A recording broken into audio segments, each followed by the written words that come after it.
अगर आज मैं आप सभी से ये बोलूं कि आप मैथ्स की कोई भी कैलकुलेशन मात्र 5 सेकंड के अंदर कर सकते हो, चाहे वो डिवीजन हो, मल्टीप्लिकेशन हो, एडिशन हो या फिर सब्ट्रैक्शन हो, सुन के शौक लग रहा है ना? चलो इसी को समझाने के लिए मैं तुम्हें एक बड़ी इंटरेस्टिंग वीडियो दिखाता हूं। एक 3 डिजिट नंबर बताएं।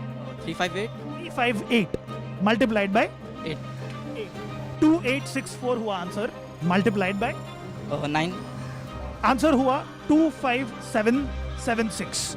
ये वीडियो आपने देखी, क्या आपने नोट करा कैसे ये स्टूडेंट बड़ी बड़ी कैलकुलेशंस को एक एक सेकंड के अंदर कर पा रहा था?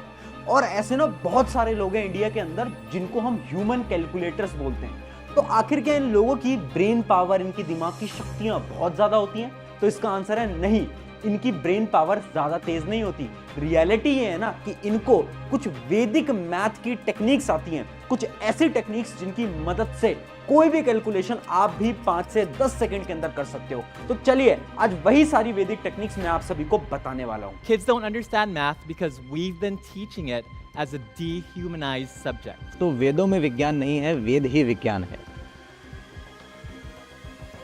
तो हाय एवरीवन, मेरा नाम है प्रशांत और आज मैं आप सभी को वैदिक मैथ्स के बारे में बताने वाला हूं। हाँ, आपने एकदम सही सुना, कुछ ऐसी टेक्निक्स जिसकी मदद से आप अपनी कैलकुलेशन को एकदम स्ट्रॉन्ग कर सकते हो। अब अगर आप एक स्टूडेंट हो या फिर किसी कॉम्पिटिटिव एग्जाम की तैयारी कर रहे हो या फिर स्कूल एग्जाम्स की तैयारी कर रहे हो, ये वीडियो आपके लिए बहुत ज्यादा इंपॉर्टेंट होने वाली है। बट सुन के आपको शौक लग रहा होगा, क्या वैदिक मैथ जैसी चीज भी एग्जिस्ट करती है? तो इसका आंसर है बिल्कुल हाँ। इसके मैं आपको कुछ एग्जाम्पल्स देता हूं। हनुमान चालीसा जो कि बहुत साल पहले लिखी गई थी, उस हनुमान चालीसा के अंदर ही सूर्य से पृथ्वी तक का जो दूरी है, जो डिस्टेंस है, वो बताया गया था। और आज के समय पर जब उस दूरी को कैलकुलेट किया गया, उस डिस्टेंस को कैलकुलेट किया गया, तो सब शॉक हो गए थे क्योंकि वो डिस्टेंस एकदम एक्यूरेट था। और ये सिर्फ एक कहानी नहीं है, इसके अलावा ऋग्वेदा जो कि बहुत साल पहले लिखी गई थी, उसके अंदर भी स्पीड ऑफ लाइट के बारे में जिक्र था। यानी वहां पर लिखा गया था कि जो स्पीड ऑफ लाइट है वो इतनी होती है, और जो आज के समय पर कैलकुलेट करी गई तो पता चला जो स्पीड ऑफ लाइट है, जो कि है 3 × 10⁸ मीटर पर सेकेंड, वो एकदम करेक्ट है, जो कि इतने साल पहले लोगों ने खोज लिया था। तो आखिर उस समय पर मैथ इतनी स्ट्रॉन्ग कैसे थी? वो इस वजह से क्योंकि उस समय पर वो लोग वैदिक साइंस और वैदिक मैथ को फॉलो करते थे। और वही कुछ टेक्निक्स मैं आपको बताने वाला हूं। बेसिकली वैदिक मैथ्स के भी 4 पार्ट होते हैं। पहला होता है मल्टीप्लिकेशन, दूसरा है एडिशन, तीसरा है सब्ट्रैक्शन और चौथा है डिवीजन। और यही आपकी मैथ कहलाती है। अब इन्हीं सारी टेक्निक्स, इन्हीं सारी ट्रिक्स को मैं बताने वाला हूं। एक एक करके जानना सारी ट्रिक्स विद एग्जांपल, बहुत ज्यादा इंटरेस्टिंग है। आपकी कैलकुलेशन स्पीड एकदम फास्ट हो जाएगी। कुछ क्वेश्चन भी आपको दूंगा जो कि आप मुझे अभी कमेंट के अंदर बता रहे होंगे। पहले स्टार्ट करते हैं विद आर मल्टीप्लिकेशन ट्रिक। तो पहला जो अपना होने वाला है वो है वैदिक मल्टीप्लिकेशन ट्रिक्स। अब उसको मैं समझाता हूं एक बड़े अच्छे एग्जांपल्स के साथ। इमेजिन करो आपके एग्जाम के अंदर कहीं पर भी आपसे कोई वैल्यू को मल्टीप्लाई करने के लिए बोला जाए, जैसे कि इतनी बड़ी वैल्यू 41 × 23। अब होगा क्या, जैसे हम इतनी बड़ी वैल्यू देखते हैं ना, तो हमारा दिमाग एक तो चकरा जाता है। हम ये सोचते हैं कि ठीक है, इसको कैलकुलेट करना पड़ेगा, और बहुत समय आपको लगता होगा क्योंकि आप पूरा कैलकुलेशन करते होगे जैसे कि आपको स्कूल में सिखाया जाता है। बट वैदिक मैथ एकदम डिफरेंट है। वैदिक मैथ में इसके एक बहुत अच्छी ट्रिक है जिससे कि तुम किसी भी नंबर को मल्टीप्लाई करोगे, और वो भी सिर्फ 10 से 15 सेकंड के अंदर। ट्रिक क्या बोलती है, देखो, सबसे पहले तुम्हें क्या करना है, जो भी तुम्हारे नंबर्स हैं उनकी पहली डिजिट को आपस में क्या कर देना है, मल्टीप्लाई कर देना है। जैसे कि आप यहां पर आराम से देख सकते हो, 4 × 2 को मैंने क्या करा है, स्टेप 1 के अंदर मल्टीप्लाई कर दिया है, जो कि आंसर आ गया 8। स्टेप 2 क्या बोलता है, स्टेप 2 के अंदर आपको उन डिजिट्स को क्रॉस मल्टीप्लाई करके ऐड करना है। यानी ये जो 4 है इसको आपको इस 3 से मल्टीप्लाई करना है, और ये जो 1 है इसको आपको इस 2 से मल्टीप्लाई करना है, और इन दोनों को जोड़ देना है। अब ये तो आप बड़ी आसानी से कर सकते हो। 4 को 3 से मल्टीप्लाई करा 12 आता है, सबको पता है। 1 को 2 से करा 2 आता है, सबको पता है। और इन दोनों को आपस में क्या कर देना है, जोड़ देना है। ये आ गया आपका स्टेप 2। स्टेप 3 के अंदर हम जो लास्ट की डिजिट्स हैं उनको मल्टीप्लाई कर देते हैं, यानी 1 × 3। 1 × 3 करोगे, डायरेक्टली आंसर आ जाएगा 3। अब पहला स्टेप के अंदर 8, 1, 4 और लास्ट के अंदर 3। अब आपको क्या करना है, यही आपका आंसर कहलाएगा। कैसे आंसर कहलाएगा, ये क्या टेक्निक हो गई, देखो अब ध्यान से समझना। आपको नंबर लिखने के लिए क्या करना है, सबसे पहले आपको लास्ट डिजिट लिखनी है। आपने लिखा 3, फिर आपको स्टेप 2 पे आना है, आपको ये 4 लिखना है। अब ये जो एक नंबर बचा ना, इसको आपको आगे कैरी फॉरवर्ड कर देना है, यानी आगे भेज देना है, ठीक है। और यहां पर आपको लिखना है 8, और इस 8 में इस कैरी को जरूर जोड़ देना। तो ये आ गया आपका 943। अब कैलकुलेटर से जरा चेक करके बताओ क्या यही आंसर आएगा। बिल्कुल यही आएगा। यानी इस ट्रिक की मदद से अभी आपको थोड़ी सी कॉम्प्लिकेटेड लगी होगी, बट अगर आपने इसको ट्राई करा ना, तो आप वो जो लोग बोलते हैं ना कि कैलकुलेशन दिमाग के अंदर कैसे होती है, ह्यूमन कैलकुलेटर, वो यही मेथड्स को फॉलो करते हैं। एक और क्वेश्चन दूंगा जिसकी मदद से आपको और क्लियर होगा। ये आ गया आपका अगला क्वेश्चन जो कि है 9 इंटू 89। मान लो एक नंबर है 9 और उसको 89 के साथ मल्टीप्लाई करना है। अब इसकी क्या कैलकुलेशन होगी? सबसे पहले तो आपको इस 9 को लिखना है 09, ठीक है, क्योंकि हम दो को मल्टीप्लाई कर रहे हैं, तो 09 लिख लिया और यहां पर लिख लिया 89। अब ट्रिक को ध्यान से समझना, वही ट्रिक है। सबसे पहले क्या करेंगे, पहले नंबर्स को मल्टीप्लाई कर देंगे। 0 इंटू 8 0, तो स्टेप 1 तो आ गया अपना 0। फिर आपको क्या करना है, क्रॉस मल्टीप्लाई करना है, यानी इस 0 को तो आपको किससे मल्टीप्लाई करना पड़ेगा, इस 9 से, और इस 9 को आपको इस 8 से मल्टीप्लाई करना पड़ेगा, है ना। तो इन दोनों को आपको ऐड करोगे तो आपका आ जाएगा क्या, 72, ठीक है। अब लास्ट क्या होता है, लास्ट होता है आपकी लास्ट की डिजिट्स को मल्टीप्लाई करना, यानी 9 इंटू 9 जो कि आएगा 81। अब फाइनल आंसर कैसे लिखोगे, सबसे पहले लिखो आपकी लास्ट की डिजिट, इसका 1 लिखो और जो 8 है उसको आगे कैरी फॉरवर्ड कर दो। अब यहां पर देखो 2 लिखा हुआ है, बट एक कैरी फॉरवर्ड 8 आया हुआ है, तो 2 + 8 कितना आ जाएगा आपका, बताओ, 0 आ जाएगा। और इनका 1 आगे कैरी फॉरवर्ड हो जाएगा और साथ में वापस से आप 1 जोड़ दोगे जो कि कैरी फॉरवर्ड था, तो ये आ गया आपका 801। क्या आ गया, 801। एक बार आप जाकर कैलकुलेट करना कैलकुलेटर से, डायरेक्टली आपका यही आंसर आ रहा होगा। तो ये है बहुत बेहतरीन टेक्निक्स, कितने बड़े बड़े नंबर्स को तुम आसानी से बहुत कम समय के अंदर मल्टीप्लाई कर सकते हो। अब यहीं पर ही मैं तुम्हें एक होमवर्क देना चाहता हूं। होमवर्क नहीं है, अभी तुम वीडियो को पॉज करोगे, कमेंट में बताओगे, ट्रिक को अप्लाई करोगे और मुझे कमेंट में बताओगे इसका आंसर क्या आएगा। क्वेश्चन है 63 इंटू 21। ये हो गई आपकी मल्टीप्लीकेशन वैदिक टेक्निक्स। अब बात करते हैं हम कुछ एडिशन की वैदिक टेक्निक के बारे में, और यही है अपना अगली चीज जो कि है एडिशन टेक्निक्स। अब ये एडिशन टेक्निक भी मैं तुम्हें बताने वाला हूं। देखो, मल्टीप्लिकेशन, एडिशन, इनकी बहुत सारी टेक्निक्स हैं। मैं आपको वो टेक्निक बताऊंगा जो कि आपके लिए इंपॉर्टेंट हो सकती हैं। बहुत सारे लोगों ने डिटेल्ड वीडियो भी बना रखी है, आप जाकर वो भी देख सकते हो अगर आपको और डिटेल में जानना है तो, बट मैं आपको सारी इंपॉर्टेंट टेक्निक्स बता दूंगा, ठीक है। चलो एडिशन की टेक्निक के लिए एक एग्जांपल लेते हैं। इमेजिन करो तुम्हें इतने बड़े नंबर को जोड़ना है, 443 + 219। क्या करते हो, ऐसे ही करते हो ना, 443 लिखते हो, फिर 219 लिखते हो और फिर एक एक करके जोड़ते हो। अच्छा, इसको इसमें जोड़ा, इसको इसमें जोड़ा, इसको इसमें जोड़ा, यही करते हो ना। बट अब ऐसा नहीं करना है, अब तुम दिमाग के अंदर अपनी कैलकुलेशन करोगे। कैसे करोगे, अब ये प्रोसेस तुम्हें थोड़ा सा डिफिकल्ट लग सकता है, 1-2 ट्राई के बाद ये बहुत आसान हो जाएगा और सारी कैलकुलेशन तुम दिमाग में करोगे। सबसे पहले क्या करो, इनको राउंड ऑफ कर दो। राउंड ऑफ यानी ये 443 है, इसको तुम क्या लिख सकते हो, 400 लिख सकते हो, 400 लिख सकते हो, और इस 219 को 200 लिख सकते हो। तो सबसे पहले तो कर दो 200 + 400, दिमाग में ही कर देना, 600 आ जाएगा डायरेक्टली, ठीक है। बचा क्या, यहां पर 43 बचा, यहां पर 19 बचा।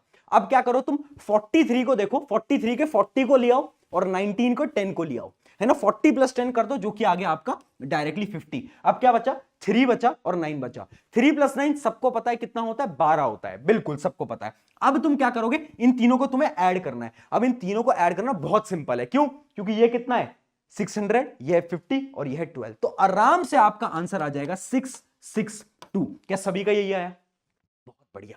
तो ये कैलकुलेशन टेक्निक्स हैं जो कि एडिशन में भी आप यूज कर सकते हो। इसका एक और एग्जांपल देखो, और कॉम्प्लेक्स क्वेश्चन को देखते हैं। 4124 + 2133, इतना बड़ा क्वेश्चन कैसे ऐड हो पाएगा। मैं बोल रहा हूं दिमाग में ऐड करो, अब पेन पेपर छोड़ो, वैदिक टेक्निक की मदद से दिमाग में ऐड करो। सबसे पहले देखो, 4124 को 4000 लिख सकते हो, 2133 को 2000 लिख सकते हो, 4000 2000 6000 हो गया, अलग रख दिया, ठीक है, दिमाग के अंदर कर रहे हैं हम। अब अगला पार्ट देखो, अब बचा आपका 124 और यहां पर बचा 133। 124 के 100 को निकाल लिया, 133 के 100 को निकाल लिया, 100 + 100 कितना आ गया, 200 आ गया। अब क्या बचा, 24 बचा और यहां पर क्या बचा आपका, 33 बचा। अब 24 के 20 को निकाल लिया, 33 के 30 को निकाल लिया, ऐड कर दिया, कितना आ गया, 50।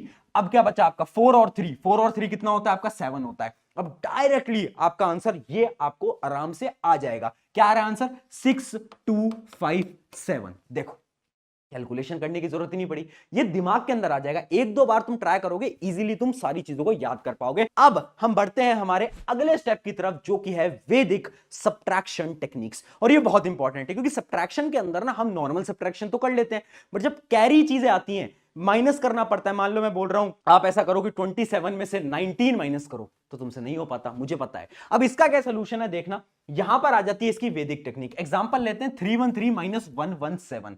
अब इसको मैं कैसे सब्ट्रैक्ट करूंगा, वही दिमाग के अंदर। 313 को 300 समझ लो, ठीक है, 117 को 100 समझ लो।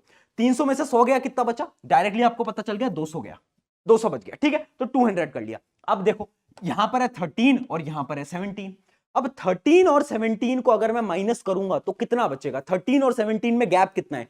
4 का गैप है। कितने का गैप है? 4 का गैप है। तो अब आपको कुछ नहीं करना है, इस 4 को इस 200 में से माइनस कर देना है दिमाग के अंदर। कितना आ जाएगा? 196। और ये आ गया आपका आंसर। इसका एक और क्वेश्चन करेंगे ताकि आपको और प्रैक्टिस हो पाए। चलिए थोड़ा सा और टफ क्वेश्चन देखते हैं। 923 माइनस 819। अब ये बड़ी कैलकुलेशन कैसे करेंगे? पहले देखेंगे 900, यहां पर देखेंगे 800। 900 में से 800 गया, बचा कितना? 100 बच गया, ठीक है। 100 मैंने अलग कर दिया। अब मैं पेन पेपर टच नहीं कर रहा हूं, मैं दिमाग के अंदर कैलकुलेशन कर रहा हूं। अगला देखो, अगला है 23 और 19। अब 23 और 19 को या तो तुम डायरेक्टली सब्ट्रैक्ट कर लो, बहुत सिंपल सी चीज है। 23 19 में कितना गैप होता है? 4 का गैप होता है, ठीक है। अब ये जो 4 बचा, इसको तुम्हें 100 में बस क्या कर देना है? जोड़ देना है। जोड़ देना है। कितना आ गया? 104, 104। ये टेक्निक्स हैं जिससे कि तुम दिमाग से कोई भी कैलकुलेशन कर सकते हो। लोग ना ये सारी चीजें बताने के महंगे महंगे कोर्स बेचते हैं, बट मैं तुम्हारे लिए सारी चीजें यूट्यूब पे लेकर आया हूं पहली बार, कि वैदिक मैथ जो हमारी एशियन मैथ है उसके बारे में कोई बात नहीं करता, बट मैं लेकर आया हूं। तो ये है आपकी सब्ट्रैक्शन की टेक्निक। अब हम बढ़ जाते हैं सबसे इंपॉर्टेंट डिवीजन वैदिक टेक्निक्स के बारे में। अब ये जो डिवीजन की टेक्निक्स है ना, इसको तुम सुन के आज शॉक होने वाले हो, क्योंकि ये सबसे शॉकिंग टेक्निक है और इसकी मदद से तुम कोई भी डिवीजन कर सकते हो। देखते हैं कैसे।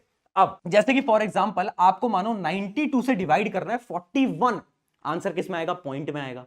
अब तुम इतना कैलकुलेट नहीं कर पाते, मुझे पता है। क्या सॉल्यूशन है? एक बहुत अच्छी टेक्निक है, समझने की कोशिश करना। इसके अंदर आपको सबसे पहले क्या करना है, इस 92 को और इस 41 को आपस की किसी डिजिट में कन्वर्ट कर देना है। जैसे 92 को तुम 100 में कन्वर्ट कर दो, 41 को तुम 50 के अंदर कन्वर्ट कर दो, ठीक है। 100 और 50 को डिवाइड करोगे तो कितना आंसर आएगा? 2 आएगा, ठीक है। ये तो हो गया स्टेप 1। अब तुम्हें क्या करना है, 2 निकाल दिया, अब वापस से 92 लिखो, वापस से 92 लिखो। अब उसके अंदर ऐड करो। क्या ऐड करोगे? एक तो यहां पर जो तुमने डिवीजन निकाला था, ये जो आपका 2 आया था, इस 2 को मल्टीप्लाई करो किसके साथ? ये जो 41 में जो भी चीज तुमने जोड़ी थी, 50 बनाने के लिए 41 में हमने कितना जोड़ा था? हमने +9 करा था। तो अब मैं क्या करूंगा, मैं +9 को मल्टीप्लाई करूंगा कितने में से? 2 में से। कितने में से? 2 में से। और उसको क्या करूंगा? उसको मैं ऐड कर दूंगा। उसको मैं ऐड कर दूंगा किसमें? 92 में से। देखना, 92 लिया, उसके बाद मैंने क्या करा? कितना जोड़ा था? 9 जोड़ा था, उसको मैंने इस डिवीजन से मल्टीप्लाई करा। 9 × 2 18, तो 92 + 18। और डिवीजन में क्या आएगा? डिवीजन में यही जो 50 था, यहां पर यही 50 आ जाएगा, ठीक है। अब जब मैंने इसको ऐड करा तो आया आपका 110 डिवाइड बाय 50, और उसका आंसर आएगा। ये तो बहुत सिंपल कैलकुलेशन है, तो कोई भी कर सकता है। 0 से 0 कट जाएगा। 11/5 कितना होता है? 2.2 होता है ना। बहुत शानदार टेक्निक। नहीं आई समझ में? चल एक और डिफरेंट एग्जांपल से समझते हैं ताकि आपको और क्लियरली समझ आ पाए। चलिए अब थोड़ा सा और टफ एग्जांपल लेंगे, जो कि 3 डिजिट 889 डिवाइड बाय 219। हम क्या करेंगे, हम इनको पहले राउंड ऑफ कर देंगे। जैसे कि 889 को मैं 900 में कन्वर्ट कर देता हूं और 291 को मैं 300 में कन्वर्ट कर देता हूं, ठीक है। तो अब 900 डिवाइड बाय 300 में कर दूंगा, जो कि आता है मेरा 3, ठीक है। अब अगला स्टेप क्या होता है, इस डिजिट में हमें कुछ ऐड करना है। क्या ऐड करना है? ये देखो कि इसमें मैंने कितना ऐड करा है। इसको 300 बनाने के लिए मैंने क्या करा था? +9 करा था, ठीक है।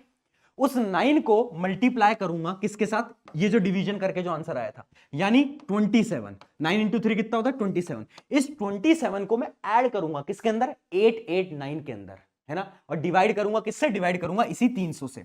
तो 889 + 27 divide by 300 equals to 916 divide by 300। अब देखो 916 डिवाइड बाय 300 तो तुम बहुत आसानी से कर सकते हो। अब इसमें से कोई दिक्कत नहीं है, ये तो बहुत बेसिक मैथ हो गई ना। तो इसको आप सॉल्व करोगे, आंसर आ जाएगा 3.05। अब देखो इतनी मुश्किल टर्म अगर तुम इसको सॉल्व करने बैठते ना, तुम्हें आराम से 3 से 4 मिनट लग जाते हैं। बट इस टेक्निक से 30 से 40 सेकंड के अंदर तुम्हारी मैथ की कैलकुलेशन आसान बन सकती है। अब एक चीज समझना, ये जो टेक्निक है ना, ये पॉइंट में आंसर पूरे एक्यूरेट नहीं देती। 1-2 पॉइंटर तक एकदम सही देती है, बट ऐसे 4, 5, 6 पॉइंटर तक एक्यूरेट आंसर नहीं देती। तो तुम इसको तभी अप्लाई करना जब बहुत टफ कैलकुलेशन हो जाए, ताकि इस प्रकार की कोई कैलकुलेशन आ जाए, तब जो तुम्हारा आंसर आएगा वो एकदम सही आएगा। इसका एक और आखिरी एग्जांपल देता हूं ताकि आपको और क्लैरिटी मिले। आखिरी एग्जांपल है इसका 59 डिवाइड बाय 29। इसको एक बार ट्राई करो मेरे साथ। सबसे पहले मैं क्या करूंगा, राउंड ऑफ कर दूंगा, इसको 60 में और इसको 30 में। तो 60 डिवाइड बाय 30 कितना आ जाएगा? वो आ जाएगा 2। सबका 2 आया। अब मैं क्या करूंगा, 59 में कुछ जोड़ूंगा। क्या जोड़ूंगा? यहां पर 30 बनाने के लिए मैंने कितना जोड़ा था? मैंने 1 जोड़ा था। उस 1 को मल्टीप्लाई करूंगा इन 2, यानी मैं 1 इंटू 2 को इसमें जोड़ दूंगा। और डिवाइड किससे करूंगा? डिवाइड करूंगा मैं 30 से। तो ये आ जाएगा आपका 61 डिवाइड बाय 30। अब 61 डिवाइड बाय 30 तो कोई भी बता सकता है। एक बार सॉल्व करो और बताओ मुझे अभी के अभी कमेंट में 61 डिवाइड बाय 30 कितना होता है। और एक बार कैलकुलेटर से सॉल्व करना आप, और कैलकुलेटर से चेक करना क्या आंसर सेम आया। बिल्कुल सेम आया।